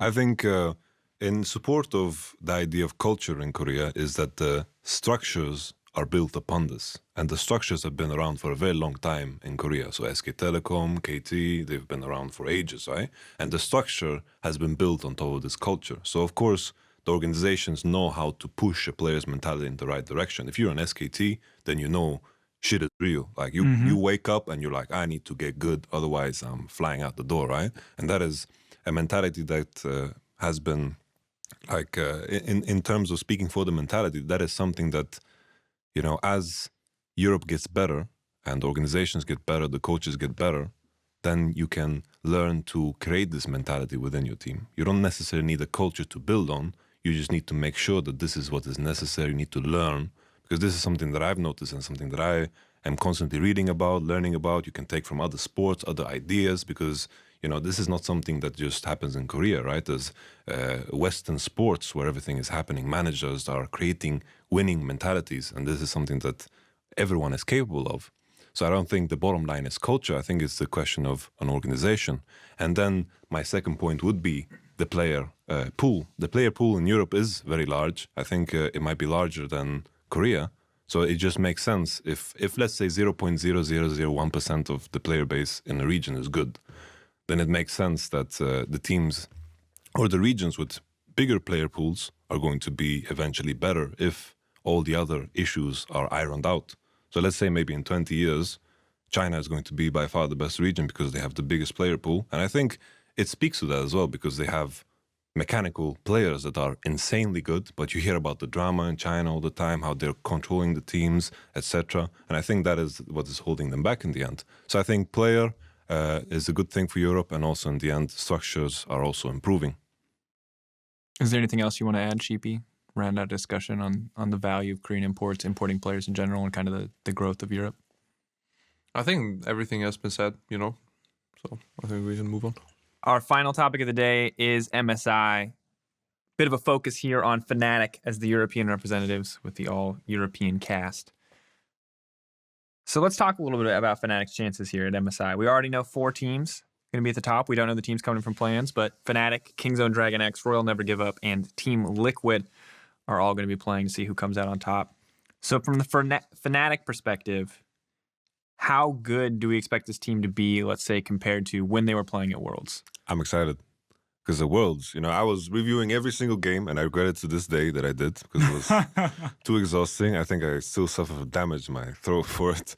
But the main thing is, and my main criticism for how they played was that they just refused to play through mid. The only thing that they did ever in the game was, first clear, Rockstar maybe ganked top, but then he never went there again. And then he lane ganked all the time through bottom, and then teams figured it out, and it was just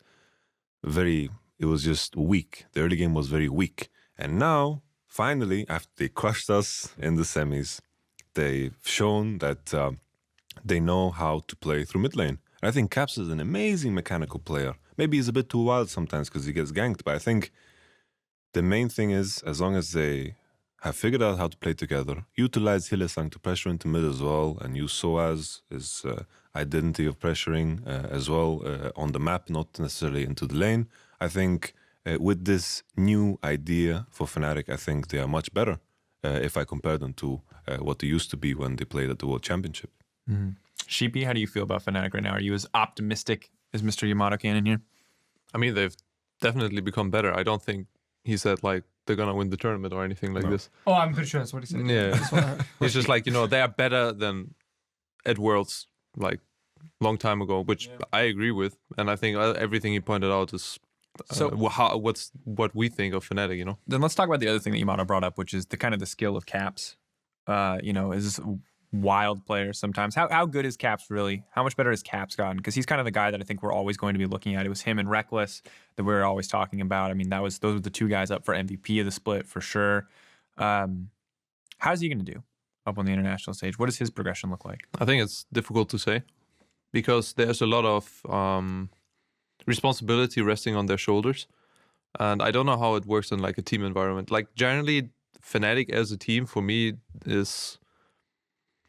it feels a little bit bumpy because there are so many different personalities with like different ideas. Like I know Hilly, you know, then Reckless and Source are also like they're kind of their own. Same for Caps, who's like crazy wild. Source is probably, you know, people, you know, it's just Source. And then you have Broxter, who's like super nice guy and trying to help everybody out. I don't know exactly how he fits into the entire mold. Then you have Dylan and Youngbuck behind it as well, who I think also have like Youngbuck different experiences to Dylan.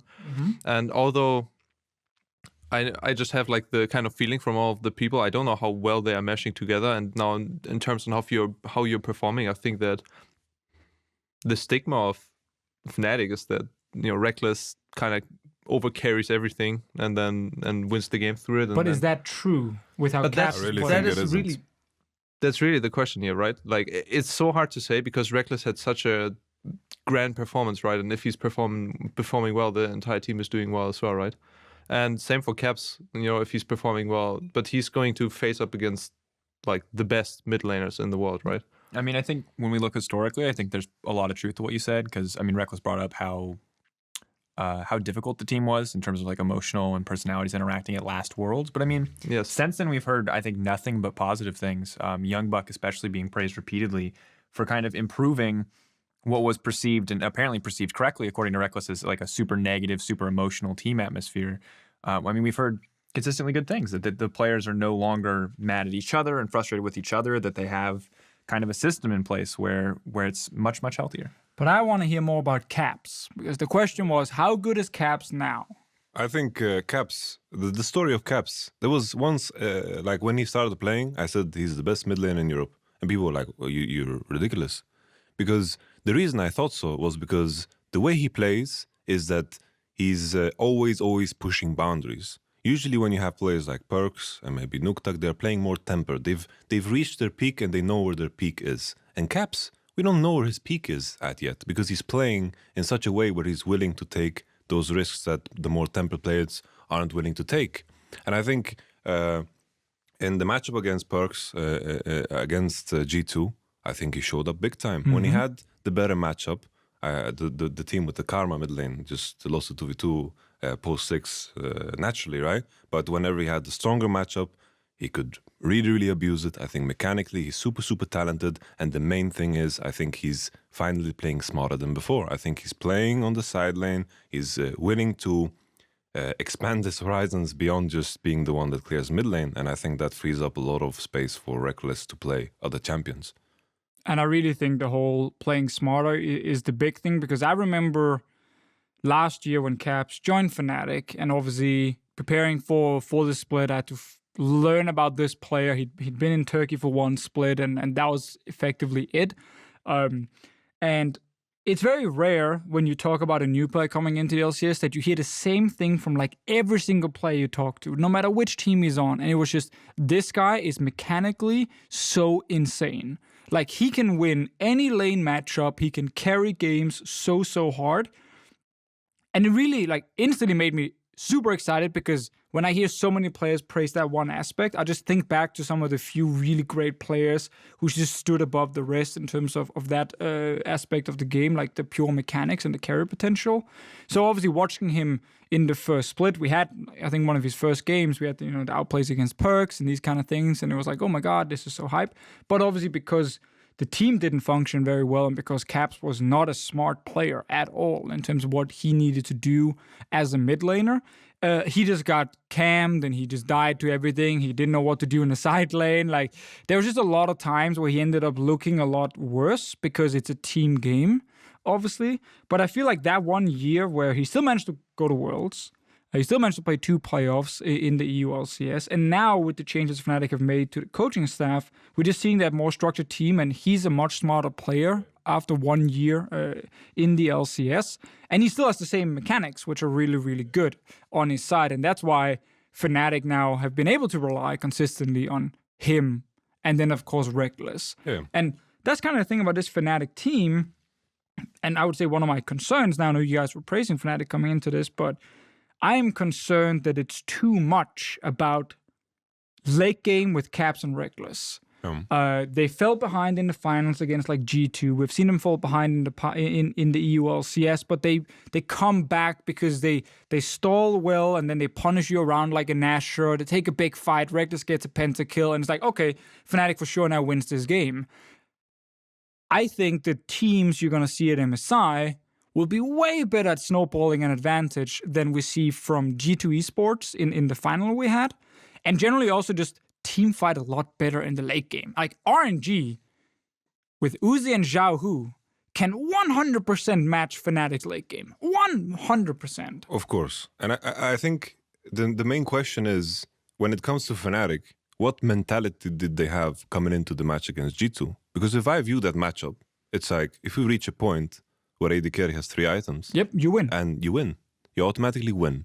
Yep. You saw this from the game 1. Karma mid lane. It's like, what the hell was going on? Karma, Braum, full scaling, losing every matchup, but doesn't matter because they will reach a point where they will just outscale the enemy. And G2 were ahead. They didn't execute. They played horribly with 6k gold lead. They were forcing Nashers with Ryze, Gangplank, and I wanted to grab the microphone and throw it into something. But of course, I think it's a question of mentality, because Fnatic, for example, when they played against us, they were contesting us very hard in the early game. And I consider us as the team that played the best early game in this split.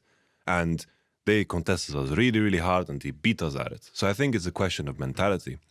And I think coming into a tournament with these teams, if they don't have what you're saying and they think that they can go late game against RNG, then, they can just... King Zone, that's going to be a problem as well. Good luck in esports. The question is, is it like their only strategy that they're going to feel comfortable with, or is it their strongest strategy that they have to use every game, or is there more flexibility there? And I think you're right, Yamato, that they did show more in your series, and that kind of gives me confidence.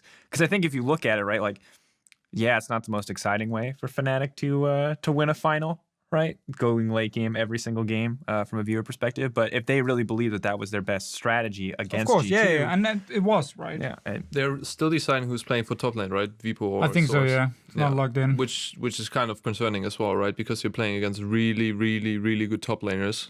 Some being also a little bit more confident. Sending Europe's best top laner. Exactly. And now we have 2 of them, so we have to decide now, like, who's going. So I mean, you get number 1 and number 2, though. So exactly, the difference is a little small. So I have a question, though.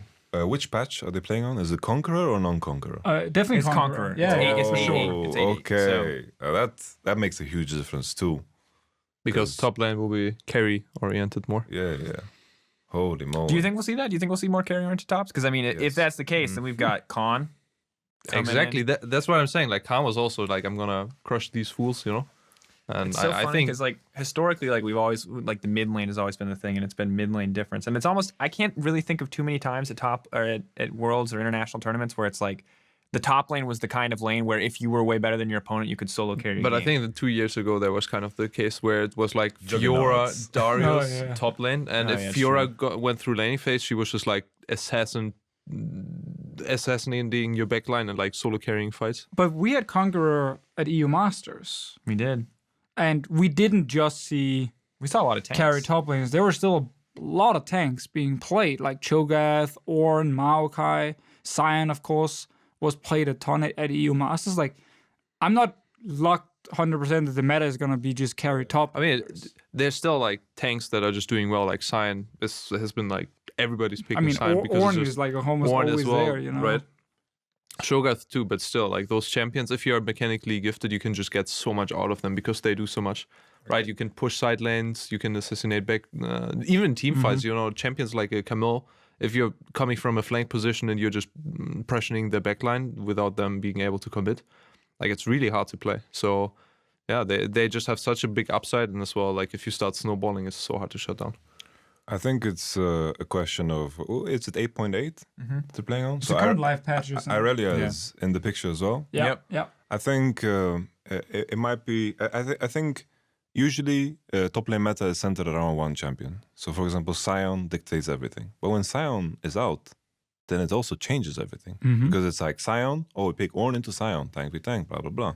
And Sion beats all these conqueror champions by far. And when that champion is out of the picture, all of a sudden the landscape changes completely. And maybe then Irelia is going to be the champion that is viable. And then all of a sudden we might be seeing a different meta. And I think the main reason I brought up Conqueror is that it's a cause for speculation. Yeah. They might figure something out that we don't think about right now. Maybe the European master teams simplify, because usually when teams are worse, like we saw in regular split for us in ELCS, people would just play the teamfight compositions, because that's just the easy way to execute. You're split pushing with a Fiora and a Darius and Irelia. That is pretty tricky to do. It creates this pressure that doesn't need to be there if you just play the teamfight composition. And we're seeing a tournament at the highest level, like Khan, he's going to bust that champion out if it's going to be good. True.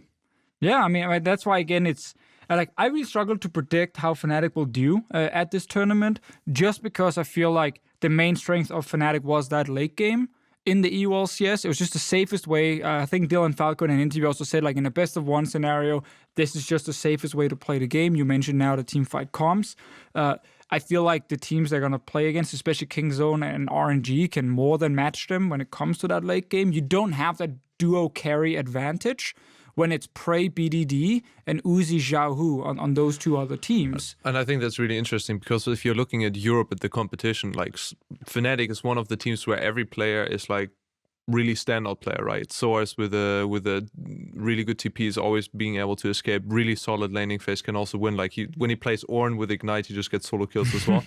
Then you have Caps, you know, super mechanically gifted. Reckless is doing fantastic in laning phase, but more so like later on his positioning in teamfights is just so good, and he's on the same page as the rest. Boxer just holds everything together. So if you look at like a team like G2 or anybody else in Europe, where there's always like a weakness or something that just doesn't hold up, and then they just fall apart. Especially like team fighting with Reckless, just the way that you can't catch him, but he's dishing out so much damage, is just really, really hard to deal with. But I think in the like carry wise to match them, I really think that Fnatic will start struggling, because they need to look towards the other players to outweigh the enemy in like other positions than just mid lane and ADC. I think the main thing is when you reach a point where you play, when you play these international tournaments, then you can't rely on these cheeky things like we are late game team. No, you have to be good at everything. You have to be good at every part of the game, otherwise you'll get demolished. And that's what the competition that they're facing. Kingzone is good at freaking everything. And that's why they are considered the best team in the world. And I think Fnatic, this is the most well-rounded they've been since Huni and Reignover. And I think that is what is supporting my idea of Fnatic doing well in this tournament. I think they don't have a standout issue, as you mentioned. And I think when it comes to their cheeky things like, late game, whatever, or Reckless standing out, that doesn't matter jack shit in this tournament. He's facing Prey, Uzi, and who else? Double Lift. Like this difference is going to be it's going to be insane to watch these players play against each other. But the difference is not going to be like Reckless 1v9ing. Might happen a game, maybe a two. For sure. And there's obviously going to be two teams. Can't rely on it. No, there's going to be two teams coming from play-ins. I think personally, when we look at the 6 teams who will then make it to the main group stage, I think this is the easiest time for the 4 major teams, like 4 major regions, so the NA team, the Chinese team, the Korean team, and the European team, to make top 4. Last year, there was a lot of stuff that could happen because Flash Rules were in there with, Kaza, Mabel, these guys. Gigabyte Marines were really surprising us and doing well. Gigabyte Marines, they're gone. Like, they're not going to be a thing here. And Flash Rules, while they still have some of the old names, they were already trending downwards. If you look at the last 1.5 years, Kaza is no longer there, as one of the big standouts if you look at his team over the last 3 years. So I look at the playing teams and that pool as a lot weaker than it's been in the past. So I think if you are one of the 4 major regions, like, you have to be able to make top 4 and go to playoffs. It is such a disappointment with the pool we have now if you do not manage to lock that in. I know also the teams already, Team Liquid, I think, is already in Europe, practicing, getting used to the jet lag, the environment, everything. So there really will be no excuse to not make top 4. So now we're at the point where I think we just got to lay it out and put some predictions on the table. So today I want everybody's top 4 for who is going to make it out of groups. Now I know that we do not have the 2 teams that are coming in from some of the emerging regions and from the people who are playing in the play-in, but I asked everybody ahead of time. Everyone said they were okay with that. But before we do predictions, let me lay out some stakes. So for those of you listening at home, we're going to be doing a sumo battle gauntlet tournament for this bet. This was a little weird. I'm gonna be honest, we made this up over the course of the day. But basically, if you've ever seen those sumo suits that people will like wrestle in, there's like team building exercises for corporate events, maybe sporting events, wherever they. So basically, it's just a giant fat suit, and you run at each other and you try to push each other out of a ring. And so how this is going to work is the person with the most correct predictions will be number 1 at the top of our sumo tournament, or on top of our LCK style gauntlet of sumo tournament, and we will go down through there. We will record this, whether we use full cameras and make it into a feature, I don't know. It might just be phone videos from all of our various social medias, but everybody will predict. The person in 4th place has to try to battle through all 3 other people. All 3 to see if we can win the whole to thing. make it to the top of the It's like sumo extra gauntlet. weight suit.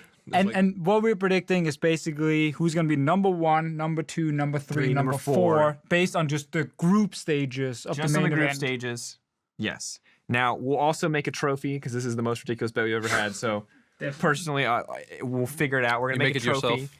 We'll make it ourselves. It'll be the But then I want to lose because I want to play for the trophy. No, but you're going to win it no matter what. First place because it's an LCK style gauntlet. So Yeah, whoever you're only wins going to have to first win place one match then. If you're the wins. best You at are the predicting. EUphoria MSI sumo champion. So the person is Kingzo. Basically, yeah. You go straight to the final. I have to face someone who's been battling through the rest. I think warming up in a fat suit is clutch. You can start then. All right, Give us your 1 to 4. your top 4. 1 to 4. I think this is only groups. Only groups. Because I think the strength is different. I think Kingzone is going to be 1st place. Ooh. Surprise. Because things, everyone knows. All right, Kingzone.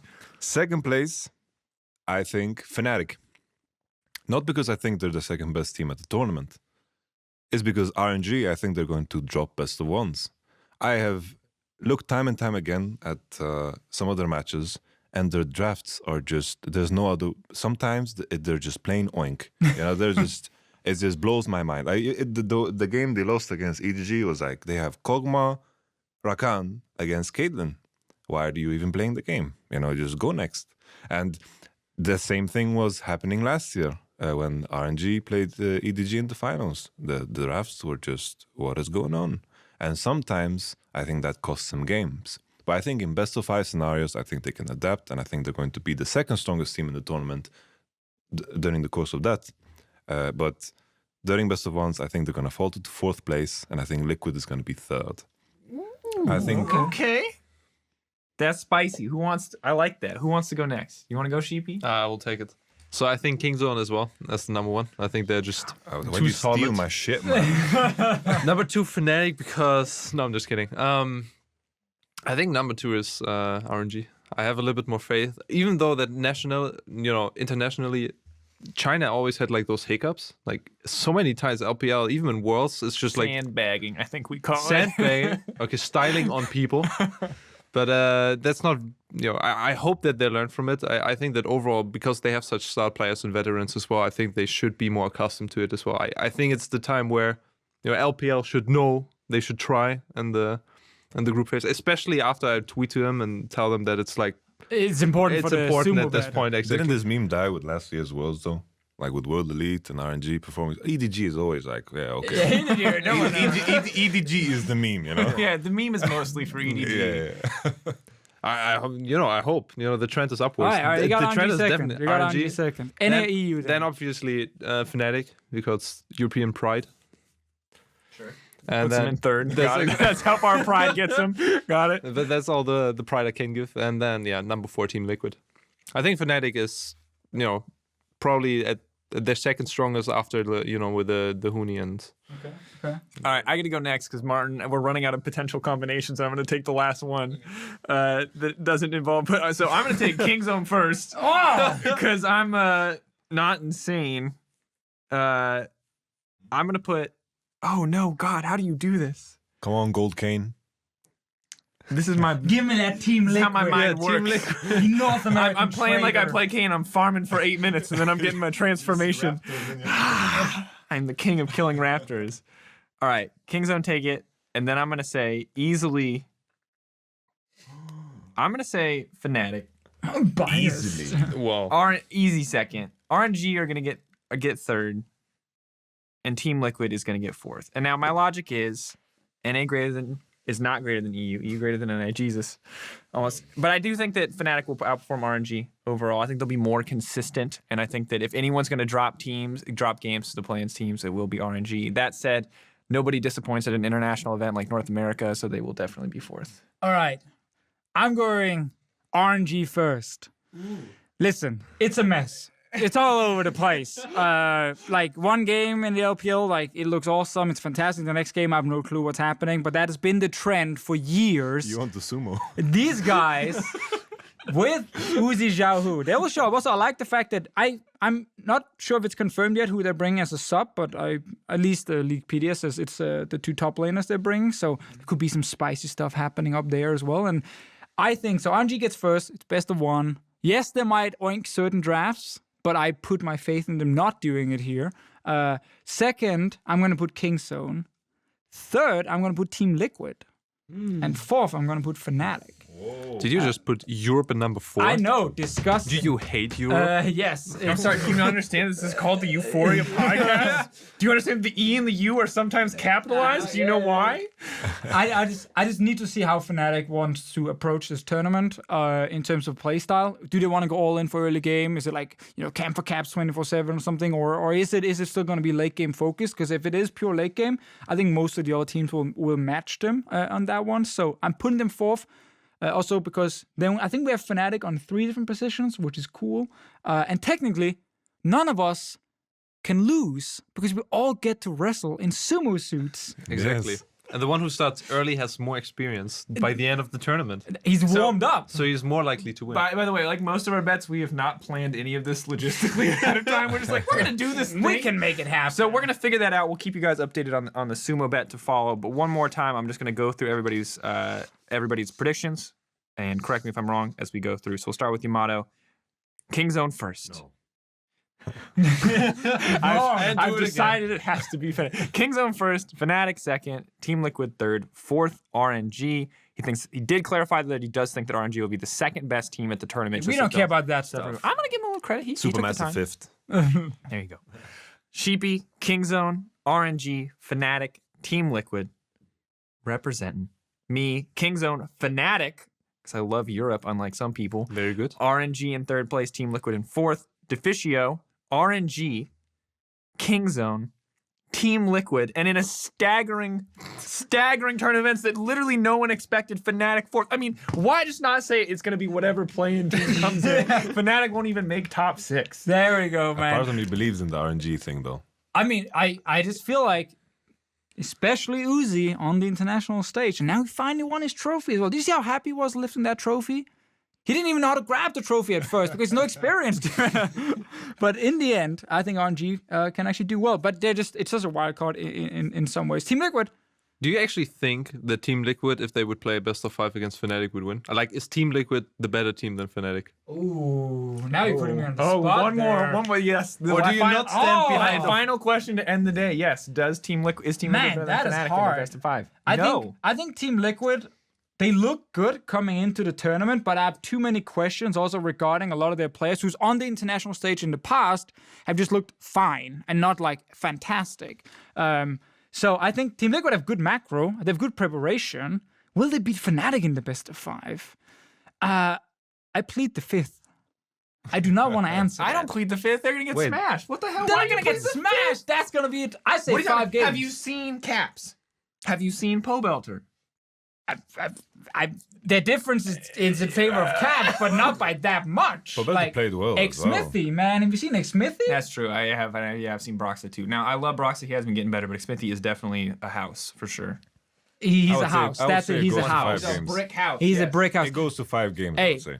do you have 2 minutes? I have one Twitter question I really want to Yes, ask. one Twitter question. We did Okay. ask Twitter questions. Sorry, we haven't gotten more in. It's been a very. I mean, we kind of had some of it in the yeah, answers we mixed earlier. it in, but yeah, give me one more. So this is a question from a guy called Daniel. Damn, Daniel. Yeah, at Daniel NATSYM. He asks, imagine you are coaching a team consisting of 1 diamond player, 1 plat, 1 gold, 1 silver, and 1 bronze. And you're going up against a full gold lineup. On what position would you put which player? So it's important here to think. Let's just say they can all So play. reminder, you're playing against each 5 role. gold players. One of them Okay. could or could not I'm be ready. a Kane one trick. You don't know. And then you get to They can all play everything and every role equally the same. So 1 diamond player, 1 plat, 1 gold, 1 silver, 1 bronze. Where do you ready. position them on the map? This was kind of on Reddit too, right. for those who Okay. are wondering. This was a I big. put the Bronzy on Maokai Duri. So he's top lane. He's just sending him top. He's an island. He might be behind. He will be for sure. So What do I'm you gonna put you tell him when you give him out? You say just don't die. Good luck. Just die as little as possible and good luck in esports. Okay. And then I put my diamond player in the mid lane Okay. because if we have mid prio, we can impact everything. We can even save the Bronzy up top, no problem. And I put the platinum together in the jungle so he can play together with the mid laner. For the synergy. He can diamond player can tell him like, yeah, just come mid. He's like, oh, I understand this. Yeah, prio, I mean, Clever's pressure. not that dumb. I'm sure he gets Yeah. that. So like if the diamond player elaborates on something, he can understand. That's the connection I see there. Then in the bot lane we have the gold and silver. They are close knit together, so they've experienced the same type of bullshit, and they're facing a gold. So I think they'll Should be be fine. pretty even. It will be pretty even. And with the mid prio, we can transition that and eventually carry. What kind of dual lane do you pick? Dual lane. I would pick something that I would go the Fnatic route. I would either go Zyra Khan, probably too complicated for gold and silver, but I would probably do like Braum Ezreal, Braum Tristana, something like that. Okay. Just scales, Braum Safe. Kate. Just Braum. Braum is the one. Braum is in there. Okay. Sheepy. Sounds good. I would have literally said the same because I think it goes all over mid lane prio. What if I force you to change? You cannot do that. Your diamond player cannot play here's mid. better. Here's better. Okay. Better. You now have to play against Yamato's team, Yamato's team. who has assigned a bronze player top lane, a platinum jungler, a diamond mid laner, and a gold like, and silver I bottom. You have the same options. No one. send the diamond into I send the diamond into So you have a diamond top laner. He's playing Aurelia. Just make his life super miserable in top lane. Probably diamond in jungle. Oh, diamond in the jungle. Yeah, Is this against a gold team or Yamato's team? both. Okay. Okay, because I think mid lane is important, but if I put the diamond in jungle and then I just, he makes like some great, interesting invades, then he can just shut down the enemy because he's stronger and better. You're He's expecting one- a lot from diamond jungle. Yes. Well, compared to your I mean, to platinum, gold. He's compared to gold, right? Okay, We're not talking platinum, about pro- platinum, okay. I think in this Yeah. case. Next position. So then he would just snowball everywhere. Then top lane probably the silver because if his top lane is bronze and mine is silver, therefore I can get it. Even though it's like a silver, I can get so much. You know he's gonna pick Darius, try to all-in a Maokai under tower, and die, right? I hope not. I ban Maokai, Cyan, and like anything tank Ornn or something. Okay, so we have diamond jungler, we have silver top laner, Yes. mid laner. Gold. You put your gold one in mid against the diamond mid laner. I mean, There's no right what else is choice. that? The Platinum? platinum. I put the platinum in, and then bot lane is like gold, and the support is bronze. He plays Janet. And then he plays. pushes W and he pushes E, and And I he does look at nothing. him, and I'm like, just put the shield on the AD carry. See the creeps? You stand behind them Yes. and you shield that guy. So the interesting thing about that question also is like, the bronze player is always the kind of the big, where do you put this person?